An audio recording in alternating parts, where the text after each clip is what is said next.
Frontline Motor Pool.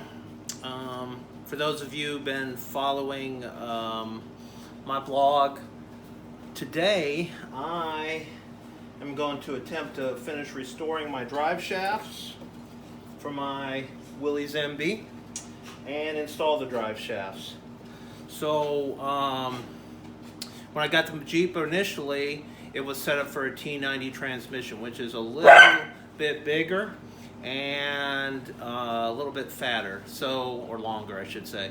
So the drive shaft lengths were a little different. And I have an assortment of parts that I've gotten all over the place. So I did a really good job at restoring a couple of my drive shafts, and guess what?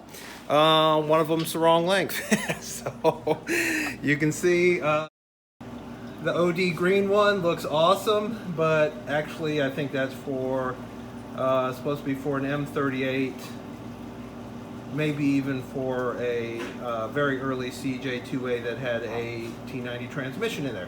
So I dug through my spares. I was able to find another appropriate fat rear drive shaft for my Jeep, and which is the right length.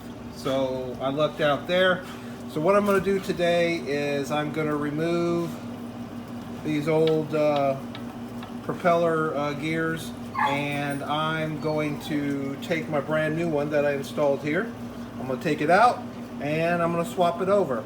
Okay, so what I'm going to do basically is, if you look really closely, okay, there is basically a ring washer in there. Okay, squeeze that, pops out, squeeze the other one, pops out. I'm gonna have to tap it out till one side falls off, and then once you get one end off, this is what they look like, then you can actually wiggle this piece out and clean it all up. I'll take my brass tools and my brass wire brushes. I'll clean out the bore inside there really good. I'm going to sand this down and go ahead and prime and paint it. Otherwise, stay tuned.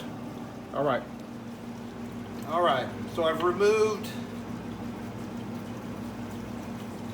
the clips, the C-clips that fit in here. I removed them both sides. Now I'm just using a socket, slightly smaller diameter. I'm going to tap out this this little propeller joint. Once I get one side off,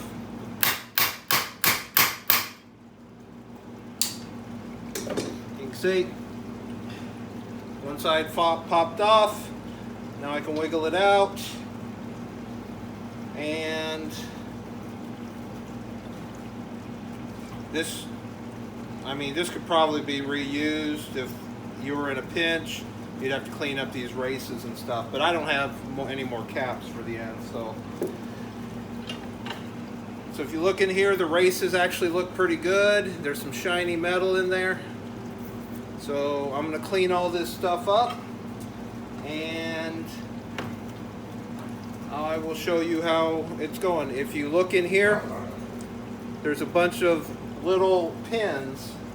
They look like this. Those are,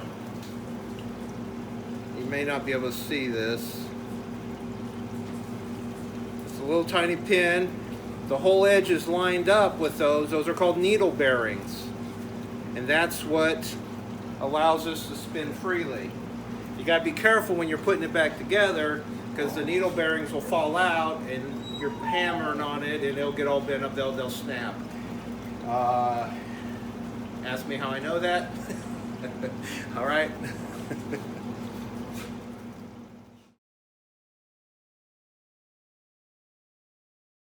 So now I had to remove the propeller gear out of the other one, and so it's just barely set in here.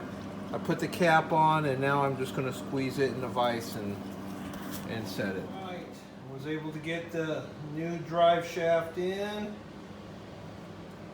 A little bit of drive shafts, waiting on a cork gasket.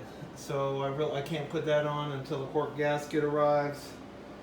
But all in all, I think that's a wrap. I think I've achieved my goal, restore the drive shafts, install the drive shafts. All right. Took a lot longer than I thought, but it's done. Out.